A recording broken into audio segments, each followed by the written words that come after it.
Hello friends, आज हम बात करेंगे प्रोटीन सप्लीमेंट्स के फायदे और नुकसान पर। क्या प्रोटीन सप्लीमेंट्स आपके फिटनेस गोल को पूरा नहीं कर पा रहे हैं? क्या आप भी सोच रहे हैं कि अपने जिम के और अपने बॉडी बिल्डिंग के रिक्वायरमेंट्स को पूरा करने के लिए बहुत ज़्यादा प्रोटीन ले, लेकिन फिर भी आपको सक्सेस नहीं मिल पा रही? जिम में घंटों मेहनत करने के बावजूद भी प्रोटीन सप्लीमेंट्स लेने के बावजूद भी फायदा नहीं मिल रहा है। तो आज जानने का प्रयास करेंगे प्रोटीन सप्लीमेंट्स जो हम लेते हैं जिम करने वाले लोग, क्या ये हर व्यक्ति को लेना चाहिए? क्या इससे फ़ायदे हैं, क्या इससे नुकसान है, और ओवरऑल आपके लिए ये लेना अच्छा है या नहीं, इस बारे में बात करेंगे।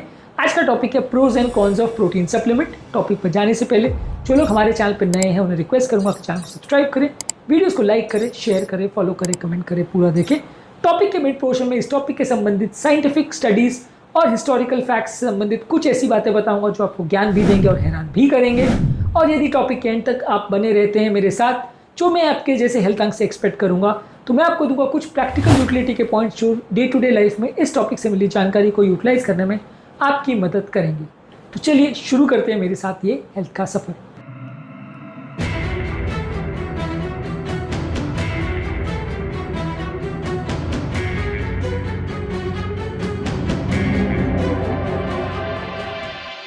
सबसे पहले बात करेंगे प्रोटीन सप्लीमेंट्स के फायदों पर। प्रोटीन सप्लीमेंट्स एक कन्वीनियंट और क्विक सोर्स ऑफ प्रोटीन है। इस मामले में वे प्रोटीन, केसीन प्रोटीन और प्लांट बेस्ड प्रोटीन जैसे पी या सोया राइस, ये आपको एक जल्दी और हाई कॉन्सेंट्रेटेड प्रोटीन देते हैं जो कि अदरवाइज आपको लेना बड़ा मुश्किल होता है, खासकर अगर आप वेजिटेरियन हैं। तो वेजिटेरियन लोगों के लिए प्रोटीन के सोर्स लिमिटेड रहते हैं, और यदि आप रूटीन दाल वाल पर ट्रस्ट करते हैं तो ज़्यादातर 100 ग्राम दाल में लगभग 15 से 20 ग्राम प्रोटीन होता है।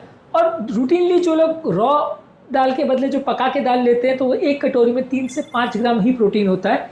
तो इस चक्कर में आप अगर मान के ये भी चल रहे हैं कि आप 2-3 कटोरी दाल भी दिन भर में ले लेते हैं, तो भी आपकी प्रोटीन रिक्वायरमेंट जो दिन भर की लगभग 1 ग्राम पर केजी बॉडी वेट होता है, यानी 70 किलो के व्यक्ति को 70 ग्राम प्रोटीन मिनिमम दिन भर में चाहिए होता है, आप वो अचीव कर पाओगे बड़ा मुश्किल है। तो ऐसे लोग के लिए प्रोटीन सप्लीमेंट एक क्विक और कन्वीनियंट सोर्स है अच्छी क्वालिटी के प्रोटीन का, जिससे आपकी प्रोटीन की रिक्वायरमेंट्स पूरी हो जाती है, खासकर यदि आप वेजिटेरियन हैं।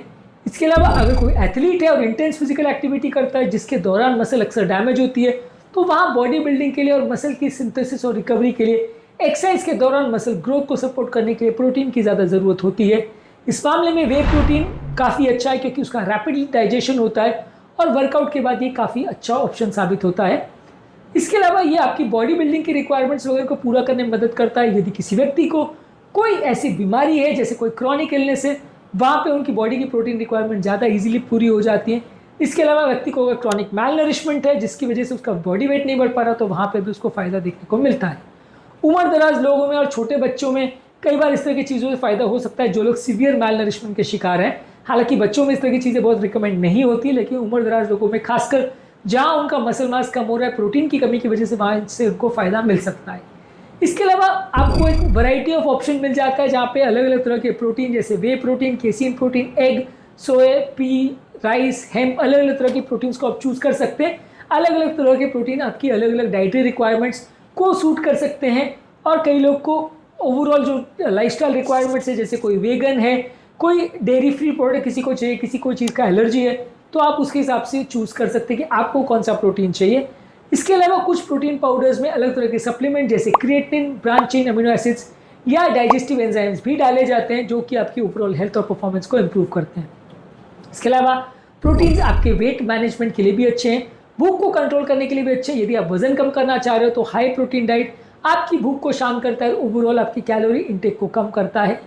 प्रोटीन्स अक्सर ये जो पाउडर के फॉर्म में होते हैं ईजिली डाइजेस्टेबल होते हैं, तुरंत बॉडी में पच जाते हैं, जिसकी वजह से इनको डाइजेशन करने के दौरान ज़्यादा प्रॉब्लम नहीं आती और बॉडी में प्रोटीन का एक अच्छा सोर्स बनता है।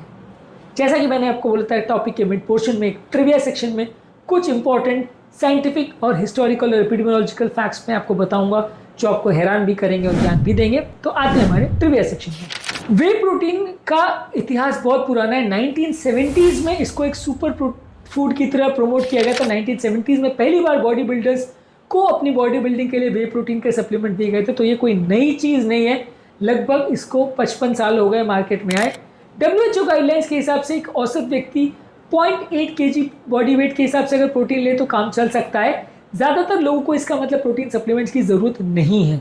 ज़्यादातर लोग अगर 70 किलो के व्यक्ति हैं और अगर 56 ग्राम के आसपास भी अगर प्रोटीन ले रहे हैं तो चलेगा, उससे ज़्यादा नहीं लेंगे तो चलेगा। लेकिन आपको और ज़्यादा रिक्वायरमेंट्स है, बॉडी बिल्डिंग करनी है तो लगेगा। रूटीन व्यक्ति को अगर 0.8 ग्राम पर केजी बॉडी वेट भी मिल रहा है, यानी 70 किलो के व्यक्ति में अगर 55 से 60 ग्राम भी आपको प्रोटीन मिल रहा है दिन भर का तो चलेगा, उससे कम नहीं होना चाहिए। क्योंकि ज़्यादा वेजिटेरियन डाइट में अक्सर लोग का 10-15 ग्राम ही होता है तो फ़ायदा नहीं होगा, पर एटलीस्ट 55 ग्राम जितना आपका होना चाहिए, एवरेज बता रहा हूँ बॉडी वेट के हिसाब से। इसके अलावा अगर कोई लोग बहुत ज़्यादा प्रोटीन लेते हैं तो 2014 में एक स्टडी हुई थी जिसने ये पाया था कि बहुत ज़्यादा मात्रा में अगर प्रोटीन लेते हैं तो किडनी अगर किसी व्यक्ति का कॉम्प्रोमाइज़ है तो उसको वो नुकसान भी पहुँचा सकता है। इसके अलावा हार्वर्ड की एक स्टडी पब्लिश हुई थी जिसने ये शो किया था कि कई बार इस प्रोटीन सप्लीमेंट्स में हार्मोन्स या भारी मात्रा में हेवी मेटल जैसे लेड और आर्सेनिक डाल दिए जाते हैं, और इस तरह की चीज़ों में कई बार स्टेरॉइड्स भी दिए जाते हैं, अनलिस्टेड स्टेरॉइड्स, जो कि बॉडी बिल्डर्स के लिए तो फिर भी उपयोगी होते हैं लेकिन बाकी लोग के लिए नुकसानदायक होते हैं। तो ये कई बार इस तरह के सप्लीमेंट्स में एडिटिव्स मिल जाते हैं जो कि कई बार अनइंटेंडेड भी होती है, कई बार नुकसानदायक भी होती है। इसके अलावा 2020 में इंडियन मार्केट में 70% प्रोटीन सप्लीमेंट जो मिलते हैं उसमें पाया गया था कि इसमें प्रोटीन का कंटेंट 15 से 40% से भी कम था। तो कौन सा क्वालिटी का प्रोटीन ले रहे हैं, उसमें एक स्कूप या 100 ग्राम में कितना प्रोटीन है सप्लीमेंट्स के हिसाब से वो पढ़ना जरूरी है। खाली डब्बे पर लिख दिया कि प्रोटीन सप्लीमेंट है तो आपने ले लिया, ऐसा नहीं है। प्रोटीन का अच्छा क्वालिटी का अगर है तो 100 ग्राम में लगभग 70 to 80% प्रोटीन होगा, तब वो अच्छी क्वालिटी का सप्लीमेंट है। यदि 100 ग्राम में 10 या 15 ग्राम प्रोटीन है तो वो यूजलेस है, उससे बहुत ज़्यादा फायदा नहीं होने वाला। इसके अलावा 2018 में एक स्टडी हुई थी जहाँ वे प्रोटीन को बाकी प्रोटीन से कंपेयर किया गया था, और यहाँ पे पाया था कि वे प्रोटीन के कंपैरिजन में सोया और मटर के प्रोटीन भी लगभग उतने ही असरदार है जितना वे प्रोटीन। तो वेजिटेरियन लोग अगर वेगन हैं और वे प्रोटीन नहीं लेना चाहते हैं तो वो वेजिटेरियन सोर्स ऑफ प्रोटीन जैसे सोया या मटर का प्रोटीन भी ले सकते हैं।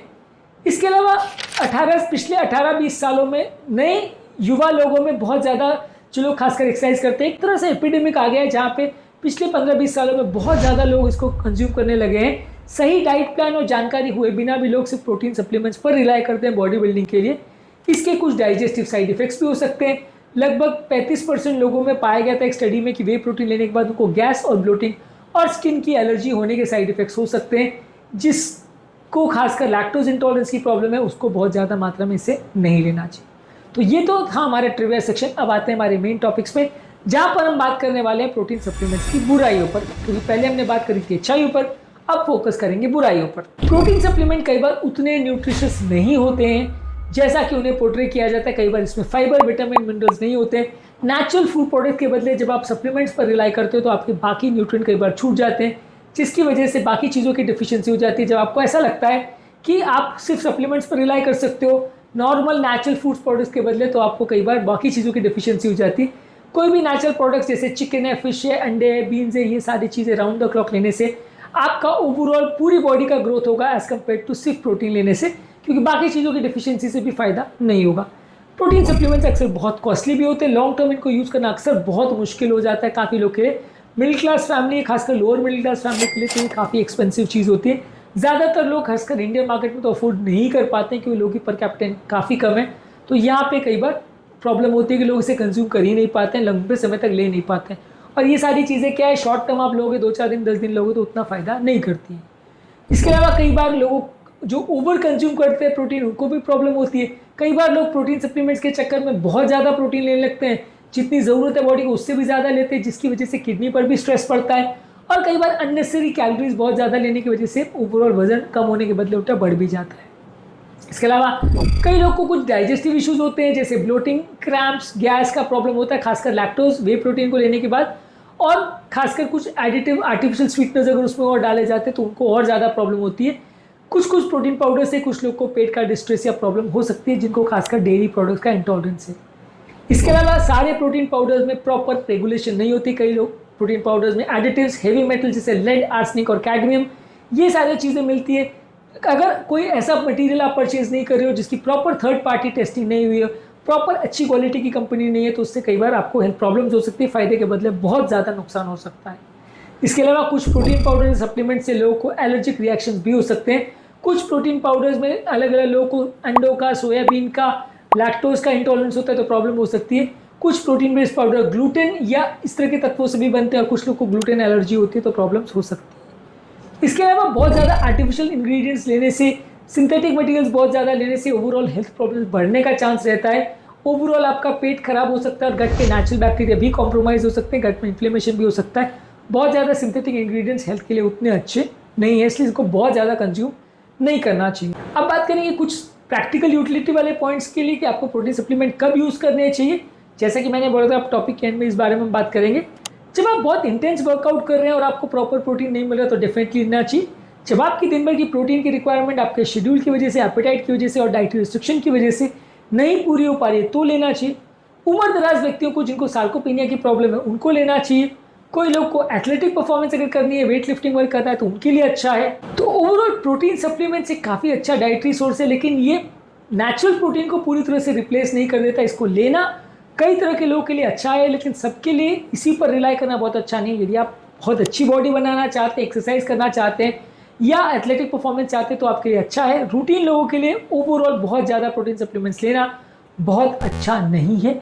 तो अंत में मैं सिर्फ ये कहूँगा कि हर शरीर की ज़रूरतें अलग होती हैं। प्रोटीन सप्लीमेंट्स सही है, सही तरह से उपयोग करें, सही व्यक्ति उपयोग करे तो फ़ायदा है, लेकिन सही जानकारी रखें और सही व्यक्ति को ही उपयोग करना चाहिए इसका। हर व्यक्ति जब इसको लेने को पहुँचेगा तो अच्छा नहीं होगा। अगली बार जब आप प्रोटीन सप्लीमेंट लेने को जाएँ तो याद रखिए इसके फ़ायदों के बारे में, इसके नुकसान के बारे में, और तब लीजिए एक सही फैसला। हमारे टॉपिक का इंटेंशन ये था कि सप्लीमेंट्स के बारे में हम भ्रम दूर करें और आपकी जानकारी का वर्धन करें। उम्मीद करूंगा कि आज के टॉपिक में कुछ नई बातें जानने को मिली होगी। डाइटरी सप्लीमेंट्स के बारे में आप क्या सोचते हैं और आप कौन सा सप्लीमेंट यूज़ करते हैं, इस पर कमेंट सेक्शन में लिखकर हमें ज़रूर बताएं। आपके कमेंट्स का हमें इंतजार रहेगा। उम्मीद करूंगा कि आज के टॉपिक में कुछ नई बातें जानने को मिली होगी। जो लोग हमारे चैनल पर नए हैं उन्हें रिक्वेस्ट करूंगा कि चैनल को सब्सक्राइब करें, वीडियोज़ को लाइक करें, शेयर करें, फॉलो करें, कमेंट करें, पूरा करें।